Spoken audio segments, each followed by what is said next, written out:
Hello, hello. Just wanted to do a video update on my personal situation and some of the things that I'm seeing. It's another Friday night. What day is it? The 6th, I think. So yeah, Friday the 6th, June 6th, and pretty much just driving around aimlessly here. I'm in Broward County, so there's no curfew anymore. They've already lifted that. Miami has not. Wind up these windows. But I just noticed a couple things and just observing what's going on. Of course, the streets are pretty much empty. There's nothing really going on there. But what I did see is probably about 2 or 3 things that were kind of disturbing, if you will, or just at this point the new normal. So we have the Seminole Hard Rock Casino, which is not far from my home. And right down the street, I don't drive past it often. I see it on the turnpike a lot. Looks like there's some police there in the distance.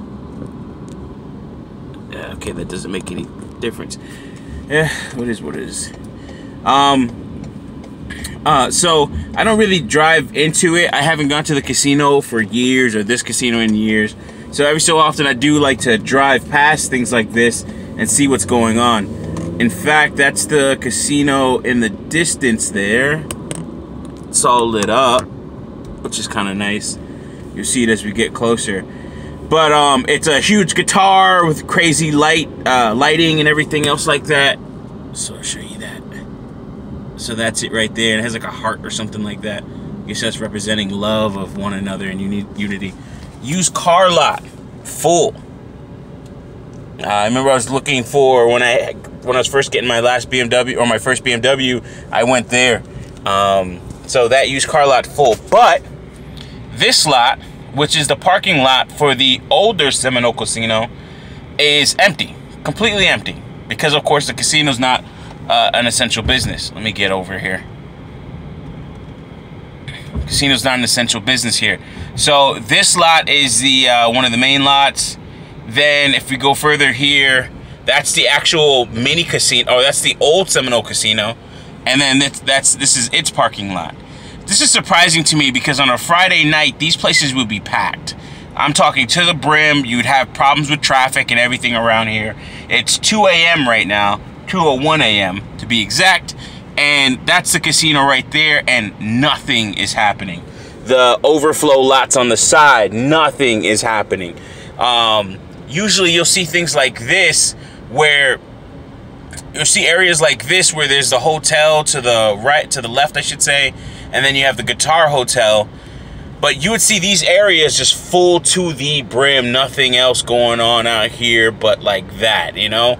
So let me put this down, or actually, so now as we're driving past the casino, there's again, it's just surprising to me, almost surreal, because I haven't driven past here at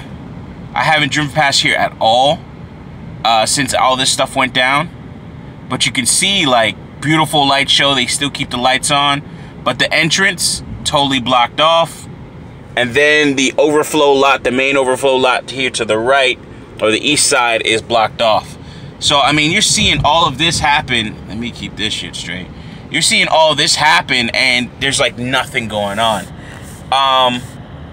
Continuing to drive down, there's Mannheim, which is a very popular, again, their parking structure, nothing going on. This is Mannheim's parking lot. This is a used car auction, or used car auction house parking lot. Mannheim, very, very popular. This is their lot, and I've never seen it this full, ever. Even when they were active, and they're barricaded off, which means that they probably are housing some cars, maybe for larger retailers, or maybe for car manufacturers or what have you, and they're making enough money to where they don't even have to sell any cars on a regular auction. Again, they also might be just a non-essential business, so they have to get it how they live, really. So they're probably out here doing things like that in terms of like renting out their lot and things like that to people. Drove past a strip club. I've never been to this strip club. I know, that's kind of weird. It's right down the street from my house, called Vixen's, And that place totally closed, parking lot empty. Lights are still kind of on, but nothing going on. Looks like there's like a police stop over here. A new Wawa was just built, and that's even roped off. I guess they didn't finish the construction yet, maybe, but a new Wawa's just got built, and I just passed that, and I was surprised to see its construction and how far along it went, because I was wondering what they're going to build in that open lot. So we're just seeing a lot of things that are now the new normal, you know, like this area, fairly vibrant area where you would see so much traffic on a Friday, Saturday night, even at 2 a.m. And I mean, the Hard Rock Casino is a 24-hour operation. So very surprising. I'm just kind of observing and taking it in. I just ate something and deposited some money in the bank. I actually sold 2 of my AR-15s, an older one that I built from a gun that I bought, AR-15 I bought in the pawn shop, and then also a Armalite long-range rifle, or a 3-gun challenge rifle. Really nice. I sold it to my coworker, so I got a little bit of money for it. I didn't charge him that much, and also I really wanted to get rid of it, so I pretty much gave him a really good price on it for the 2 of them. So and you know, some of them had like some nicer triggers and things like that, but I got rid of the 2 of them for $300. Took that money, put it into M1 Finance, and bought 4 different mining stocks. I think RGL, or 4 different gold mining stocks, more specifically. But I think it was like GL. I don't think I bought GLD. I forgot. I apologize. I totally forgot. But yeah, I bought some gold mining stocks, or mining stocks in general. Most of them were gold based. So taking that money and trying to do other things with it, flip it if I can, do something with it. I bought that earlier this morning, $300 worth, split across those 4 companies evenly, and it's already made probably about $2. You know, it went down earlier on in the day and rebounded later on in the day, so I'm actually positive on that, probably about $2 total across all 4. So that was really kind of cool, impressive.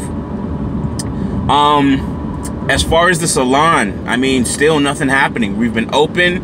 I haven't seen where people have come back yet, and you know, I'm really kind of lax on collecting the rent, simply because it's just kind of like, you know, what am I gonna push them to do? So one thing I'm gonna have to start doing is saying, hey, listen, you know, the shop's been open for quite some time now.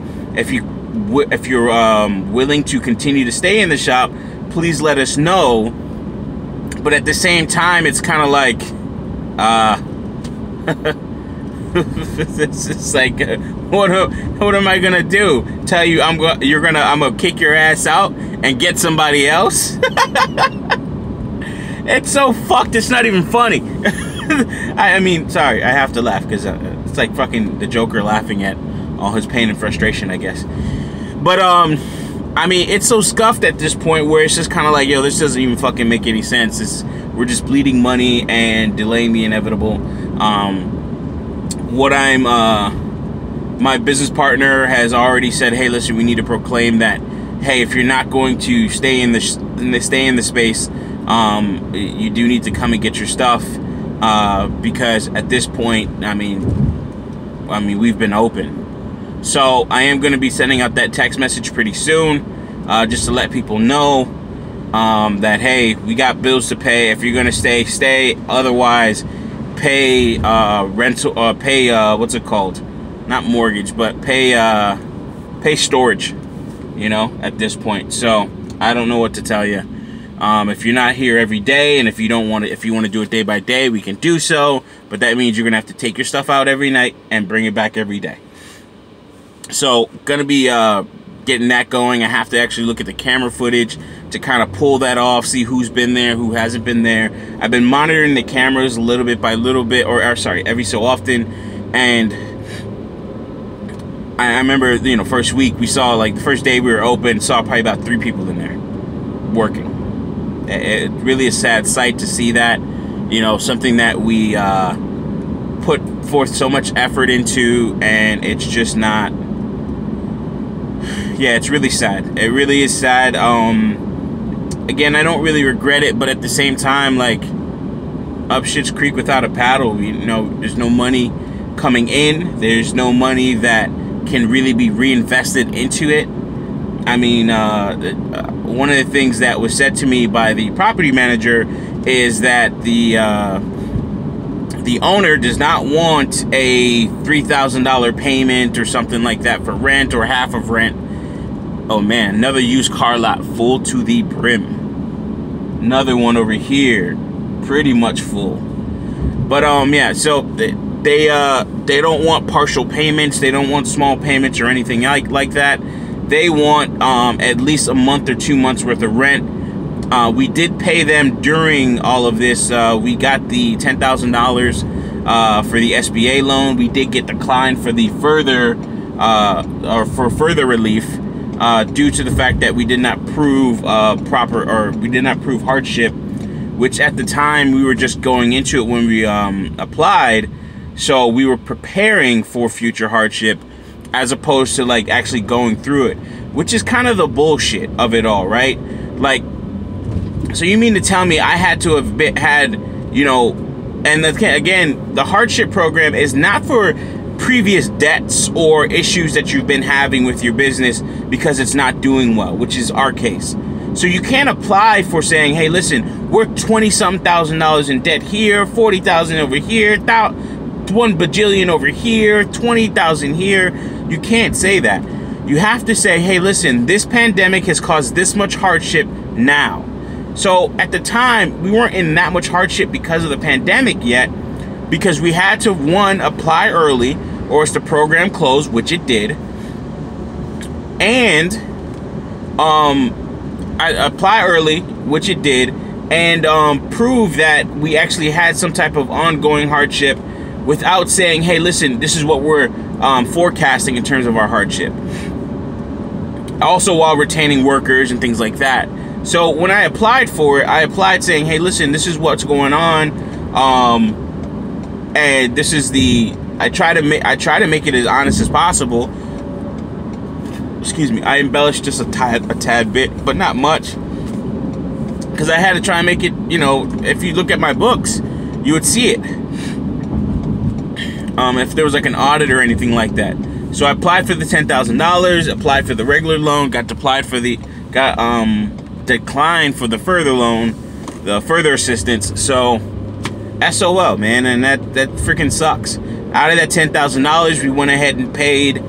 That's really the only income, little bit of money that's been sitting in the bank for us, and we went ahead and paid the rent out of that, or paid a month's worth of rent out of that. And they still gave us a 5-day notice saying, hey, listen, repossess of property or something like that and vacate and stuff like that. Had given us 5 days to do it. Now, again, that's just a precursor to what happens later on, meaning that they're going to come after you later and say, hey, listen, we gave you the 5-day notice. That's the usual procedure. Now we're giving you the full, what's it called? The full body of work. That work. In terms of legal paperwork, evictions, and putting you in court and stuff like that. You know, I talked to my business partner about it. Can I take the money that I have right now and put down on the rent? Well, if I just paid, and this is my logic, if I just paid this company during a pandemic, May 5th, I think it was at May 5th, we got the money, the $10,000, and by the 11th, they cashed it. By May 18th, we opened up. Actually, May 18th we opened up, but May 11th is when we were officially allowed to open. In between the 11th and the 18th, yeah, the 11th and the 18th, I'm trying to like recall my days properly here, but in between that time, they put a notice on our door again. Now, my thing is, what is the logic? What is the point of dealing with a landlord or a property manager that's doing that? Now, they are well within their right to do that. We're behind on rent, but of course, you know, there's crazy circumstances, plus past due rent and things like that. So, I'm like, hey, if we ain't got it, You either shit or get off the pot. And we ain't got shit in our ass, aka money. So therefore, we need to let this shit go, stop the fucking bleeding, and get out and get something, like get out of this, and then pay off, you know, whatever debts thereafter. Which I'm calculating to be probably about, man, probably about 30 grand a piece for each partner. Yeah, 30 grand for each partner. Just because of what's actually possibly going to happen in terms of, not even including legal fees, of course, but just like debts, current debts. Wow, they built another Dunkin' Donuts right down the street from another Dunkin' Donuts. That's crazy. Possibly what's going to happen with the closing of the shop and the execution of the lease, where instead of paying out the full amount of the lease, this is again why you need to have a lawyer or real estate lawyer look over your lease beforehand, because during the lease signing you can negotiate clauses where if you default or close prematurely or break the lease for any reason, you're only obligated to pay X amount for whatever reason, right? Like your past due plus your plus whatever. God dang, bitch. You're only obligated to pay a small amount, or not a small amount, but you're not the full amount in terms of what you would have to pay otherwise, which is the full, the rest of the lease itself.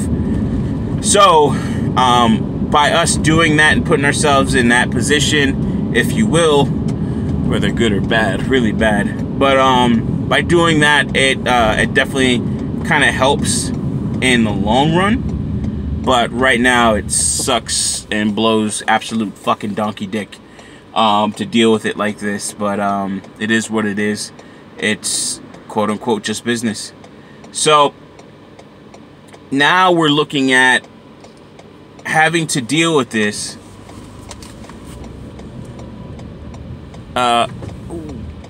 Sorry about that. Oh shit, I almost hit that guy. Yeah, now we're looking at having to deal with this and putting this all together, and then of course just me in general having to deal with it for my future and what I want to do, and looking at homes and stuff like that, and having this, how is this going to affect my credit and things like that, and also just the loans that I already have out there. I do have some money saved up at the moment, but it's kind of like, you know, what's the point of giving up this money to have it in a sense used,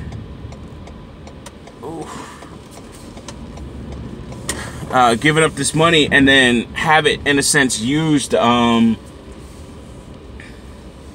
for something that's pretty much tantamount to dumping your money in a tantamount to dumping your money into like a pit at this point, because you're going to end up paying. It's just like, how much are you going to end up paying before it's all over? Why keep on investing into something that doesn't make any sense or make any money? And again, you know, I use these videos personally as therapy, and hopefully some people get information out of it and can see, you know, see what I see and see what I've dealt with, and then say, okay, hey, this makes this much sense, and or doesn't make this much sense, and this is how you should move, and maybe even avoid having to deal with this stuff, and possibly even having to go through this type of pain, man. It really sucks. It really does suck to have to deal with this on a regular basis, and this, in a sense, being held over your head, if you will, and you being in a position that is not, it's not cool, man. So I'm trying to get through it right now and deal with all of this. Are you serious? Hey man, this shit is crazy. I'm over here in pretty much the hood in my local area by Dillard High School. If y'all know it, y'all know the area I'm in. It's off of 31st near just Oakland Park and, is this Oakland Park? Nah, this is Sunrise and 31st. And over here by Dillard High School, and this is pretty much the hood. And I'm telling you, there's some hood booty over here. Ridiculous. But this is what happens when you drive around aimlessly. So back to it. Yeah, it's just really kind of, bullshit that you got to deal with. And I'm just trying to make it out of all of this and put myself in a better situation so that I can, what the fuck? Why is this guy driving slow? Yeah, I'm not dealing with this shit. He stopped in the middle of the fucking road. Oh, I guess he's waiting for somebody. But, yeah, so having to deal with this situation, sorry for the interruptions and the distractions on my part, but having to deal with all this stuff, you know, it's just like, you know, I look at it as a calculated risk. Now, I want the shop to do well. I am actually applying for the SBA loan in by taking a different route. We are applying for a little bit more money, and I just have to actually go to an actual bank and then put in for the loan and then possibly get the money out after that. So dealing with that and seeing what's going to happen, you know, we just got to take it a little bit at a time, step by step, if you will, day by day. And I don't always like to look at it like that, but sometimes you just need to. You need to say, hey, I have to wait. I have to chill out. I have to find a way to make it through all of this and keep my head about me, keep my wits about me, keep my head on a swivel, if you will. So I'm still trying to do things to invest. I'm doing things to try and shore up my position.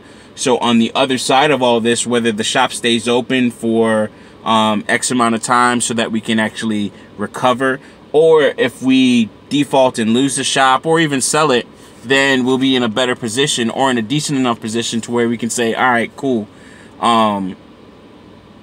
Or I could say, all right, cool, this is how I'm going to move. So I'm really taking all those different approaches and looking at them all at the same time. And it's hard. It's hard to keep my mind focused on all of it and try not to be, in a sense, try not to be depressed. Try not to be pissed off about all of this and say, man, fuck all this shit. I don't want to deal with it anymore, you know? So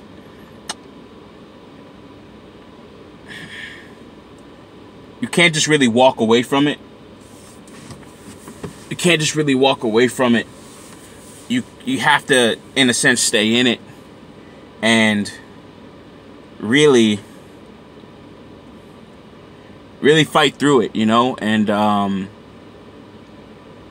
really fight through it and just keep your head up and stick with it in terms of always looking for not just a light at the end of the tunnel, because that could be a fucking freight train, but to know that, hey, listen, there's going to be something on the other side of this. Who are you going to be and what position are you going to be in on that or for that, you know? So that's what I'm looking at right now. That's what I'm trying to deal with, and that's how I'm trying to look at it. I have one loan that I'll probably be able to pay off here in a couple days, depending, you know, so that's kind of positive. That's nice, but we'll see how that all works. And then after that, depending at, you know, where the money has to go and how everything has to work, then I'll probably be maybe in a decent enough situation to say, all right, cool, I could pay off another loan and go from there. So these are the things that I'm looking at. If I actually pay off this one loan, it's probably one of the bigger loans that I have. Again, this is all from the shop, so it's going towards that debt. But if I take that money, I could go ahead and pay rent just by paying that loan, or just by not paying that loan, and then just deal with that loan later, you know? Excuse me, not deal with the loan later, but yeah, deal with that loan later. And maybe keep the shop open to fight another day. But then I also have to look at it like, what are my business partners doing? One business partner, he wants to walk away totally because he has nothing, and he hasn't had anything for the longest time. He had to deal with some family issues where he had to take care of his mom. Another business partner is he's actively, you know, working, trying to get the shop up and running and everything like that and get more people in, but he's optimistic about everything. But at the same time, I'm the other partner that's the quote-unquote realist pessimist, really. And I'm looking at it and I'm saying, this doesn't make any sense. He's saying, no, we just need to do this, this, and this. And he's right. And that's why I do follow him in some areas. But also I have money on the side, reservations, where I'm saying, hey, if you ain't got the money, then I ain't got the money. It's a real fucked up way to look at it, but at the same time, kind of what do you expect me to do? Just keep on, you know, paying for it and holding everything together? But if you get into a partnership, isn't that what you're supposed to do? Aren't you supposed to help one another out when one is down? I really just need some help in some cases, or in some areas. I can't just be doing it all by myself, and it's kind of hard to have to deal with this stuff all by myself and be like, hey, this is it, you know, this is all I can deal with, or this is all I can do, or this is all I can do to deal with this situation. And that's kind of the hard thing about it, you know, just having to deal with all that.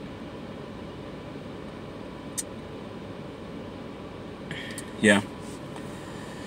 So, oh man, it's good to talk about it and go through it in terms of like talking about the issues that I'm having and how I feel about it and what I can do in terms of or what I am doing, and kind of thinking and determining to myself and trying to find that answer. Hey, should I do this?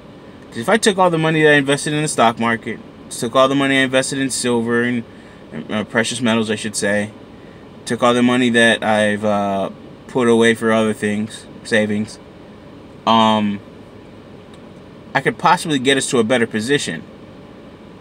But then, how does that work? Where's my return on investment?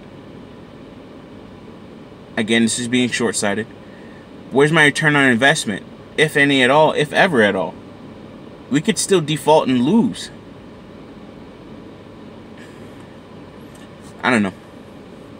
It's really, I'm just really going through it with that and thinking about it and trying to see, hey, listen, how does this make any sense to move forward? So, as always, you know, hey, thanks for listening. I really appreciate it. For those that do, I hope some people do find some type of information, or find some type of benefit out of all of this, in terms of, you know, hey, putting yourself into possibly a better situation than me, and then even going as far as to make out, I guess, see how I make out of this, if you will. And this guy's fucking looking at me like, come on, bro, calm your ass down. I know you can see me on the fucking cameras. Fucking weirdos. But yeah, so with all of that, you know, as always, appreciate it, man. Appreciate those that do listen, that do comment. I do get like one or two every so often. But I hope this helps some people, you know, as we're going through this whole virus and everything like that. As always, peace. Looks like I kind of gotta get out of here or some shit, because a little bit too much movement around me. And being a gun owner, the best thing you can do is not put yourself in a situation where you have to use your gun. So I'm gonna get out of here. As always, peace.